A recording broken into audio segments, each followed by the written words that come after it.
और एक और खबर से आपको आगाह करें कि अवाम ने आज फैसला करना है, हम कोई गुलाम नहीं है। फवाद चौधरी का ट्वीट भी सामने आ गया है। इमरान खान हकीकी आज़ाद पाकिस्तान का इस्तारा है, बल्ले पर आना है, खुद मुख्तार पाकिस्तान के बयानिए का मज़हर है।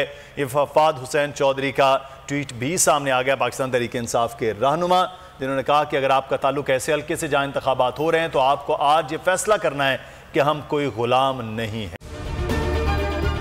अगर आपको ये वीडियो पसंद आई तो हमारे चैनल को सब्सक्राइब करें और बेल आइकन पर क्लिक करें। सबसे बड़ी कवरेज 16 अक्टूबर सबको मोटिवेट करें कि उन्होंने निकल के इलेक्शन में वोट डाल दिए।